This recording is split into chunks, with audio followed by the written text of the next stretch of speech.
सरोजेंद्र सनातनी में सभी बहुओं और बेटियों का स्वागत है। आज बात करेंगे कुल देवी की पूजा की।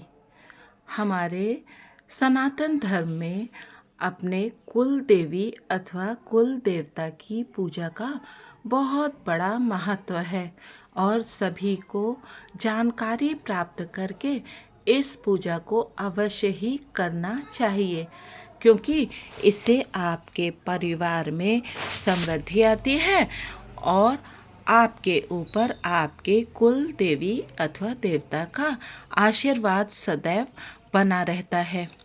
आजकल के बहुत सारे बच्चे इन सब बातों में यकीन नहीं करते हैं और सोचते हैं कि इस सब से कोई फ़र्क नहीं पड़ता, मगर आपके जीवन में जो ऐसी घटनाएं होती हैं जिनका आप कोई स्पष्टीकरण नहीं दे पाते, यानी कि जिनको आप एक्सप्लेन नहीं कर पाते, वो सब कुछ इसी कारणों से होती हैं।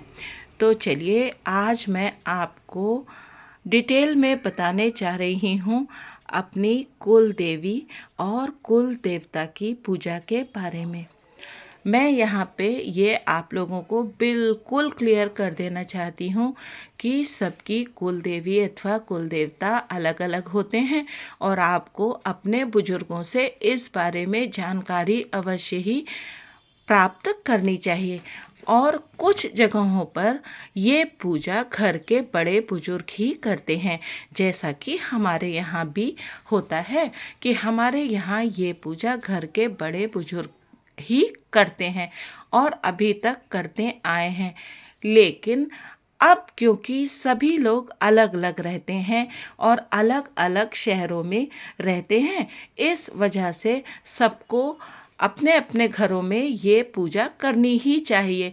यानी कि जैसे पहले तो एक ही जगह सब लोग संयुक्त परिवार के रूप में रहते थे, लेकिन अब क्या हुआ है कि अब छोटे छोटे परिवार जो हैं अलग अलग शहरों में अलग अलग देशों में रहने लगे हैं।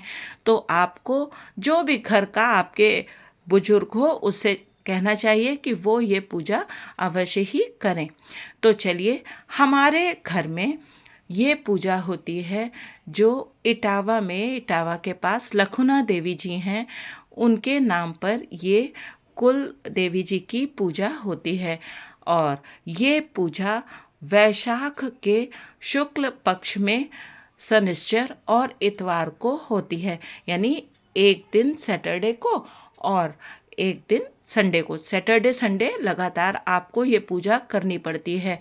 तो जैसा आप जानते हैं, जिसे कुछ लोग शुक्ल पक्ष को उजरिया पाक भी कहते हैं, उजेरा पाक भी कहते हैं, तो उसी में ये पूजा होती है। तो 2 बार सैटरडे संडे पड़ते हैं, तो आप किसी भी एक सैटरडे संडे को ये पूजा कर सकते हैं अपनी सुविधा अनुसार। फिर अगर आपकी वैशाख वाली पूजा छूट जाती है किसी कारण से, तो आप उसे आषाढ़ में भी कर सकते हैं। लेकिन अगर आप पहली बार ये पूजा शुरू करने जा रहे हैं, तो फिर आपको ये पूजा अगहन से अथवा वैशाख से ही प्रारंभ करनी चाहिए। तो 6 महीने पर ये पूजा होती है, यानी पहले तो वैशाख के शुक्ल पक्ष के शनिवार और इतवार को ये पूजा की जाती है। उसके बाद अगहन में भी शुक्ल पक्ष में शनिवार और इतवार में ये पूजा की जाती है। तो अब जो लोग पूजा करना चाहें, इसे उठाना चाहें, तो वो अगहन के शुक्ल पक्ष के शनिवार और इतवार को ये पूजा कर सकते हैं। पहले से आप जो अपना हिंदी कैलेंडर होता है उसमें डेट मार्क करके रख दीजिए। चलिए, अब पूजा के बारे में मैं आपको बताती हूँ। ये पूजा जो होती है वो कालिका मैया की पूजा होती है। लखुना में वहाँ पर उनका कच्चा स्थान बना हुआ है। कहा जाता है कि वो 2 बहनें थीं, संदेशन और पखेलिन, उन्हीं के नाम पर ये स्थान बना है और कालिका माता की पूजा की जाती है। इसीलिए 2 अग्यारी लगाई जाती हैं। इसमें आपको 2 सकोरे लेने हैं, यानी मिट्टी के जो दिए जैसे बड़े दिए होते हैं, आप और बड़े भी ले सकते हैं। उनमें आपको कंडा जला करके रखना है, यानी कि अग्यारी लगानी है, जिसमें कि आप माता रानी का भोग लगाएंगे। भोग के लिए आपको शनिवार को कालिका मैया की पूजा के लिए पूड़ी, पुआ और लपसी अथवा आटे का हलवा बनाना है और स्वयं ही बनाना है। सफाई बहुत ज़्यादा रखनी है। इसको आप अपने किचन में पूजा कर सकते हैं। दरअसल पहले कच्चे घर होते थे, इसलिए पूजा किचन में ही हमारे घर में की जाती थी, लेकिन अब जब घर पक्के होते हैं तो आप किचन के पास या अपने पूजा घर में कोई साफ स्थान करके वहाँ पर सफाई से ये पूजा कर सकते हैं। इतवार को जो पूजा की जाती है उसमें एक अग्यारी लगाई जाती है। उसी प्रकार से मिट्टी के सकोरे में कंडा रख के आपको अग्यारी जलानी है, जो कि झकई बाबा के नाम पर अग्यारी लगाई जाती है। इस दिन आपको पुए और आटे का हलवा बना करके उससे भोग लगाना है। ध्यान रखने की बात यह है कि हमेशा पूड़ी, पुए जो भी आप भोग लगाते हैं वो 5, 7, 11 इस प्रकार से भोग लगाना चाहिए। और हाँ, एक बात और ध्यान रखने की है कि ये जो कुछ भी आप भोग का सामग्री बनाते हैं वो आपको अपने घर परिवार वालों में ही खानी है। आपको बाहर इसे प्रसाद के रूप में किसी को नहीं देना है, क्योंकि यदि आप इसे देंगे तो उन्हें भी ये पूजा अवश्य ही करनी पड़ेगी। तो इसमें आपने भोग बना लिया, अग्यारी लगा करके आपको जिस प्रकार से आप सामान्य पूजा करते हैं वैसे आपको पूजा करनी है। और कपूर और बताशे, जो छोटे वाले बताशे होते हैं, तो छोटे वाले बताशे घी में लगा करके और उनको आपको इस अग्यारी में देना है, यानी हवन जैसा करना है। इसके अलावा लौंग का जोड़ा अवश्य ही चढ़ाना है, कपूर चढ़ाना है और बताशे घी में सान करके आपको अग्यारी में देने हैं। इसके अलावा भोग की सामग्री भी आपको इस अग्यारी में आपको भोग लगाना है।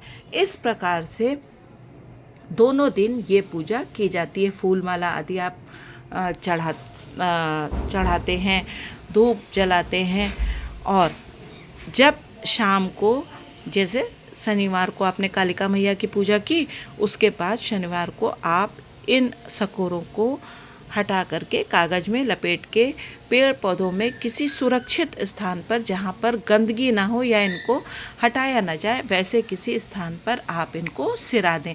ऐसे ही इतवार में जो बाबा की पूजा आप करते हैं, जो अग्यारी देते हैं, उसके साथ भी आपको करना है कि आपको शाम को इसको जो सिरवा है और जो कुछ भी आपने अग्यारी दी है, हवन किया है, उसको आपको इसमें कागज़ में लपेट करके और आप उसको किसी सुरक्षित स्थान पर, ऐसी जगह जहाँ पर वो की मिट्टी में मिल जाएगा और कोई उसको गंदा नहीं करेगा, ऐसी जगह पे आपको इसको सिरा देना है।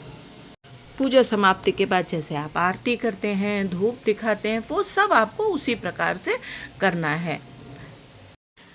इस पूजा को करते समय आपको कोई मंत्र आदि ऐसा कुछ नहीं पढ़ना है, बस मन में प्रार्थना कीजिए। पहले शनिवार को कालिका माता रानी दोनों बहनों से और इतवार को बाबा जी से प्रार्थना कीजिए कि मेरे परिवार पर कृपा बनाए रखिएगा, जो भूल चूक हुई हो उसे माफ़ कर दीजिएगा और मैं आपको हर 6 महीने में इस प्रकार से भोग अर्पित करती रहूँगी। मैं फिर से एक बार ध्यान दिलाना चाहती हूँ कि जो लोग अब इस पूजा को उठाना चाहते हैं, उन्हें अगहन से इस पूजा को उठाना चाहिए।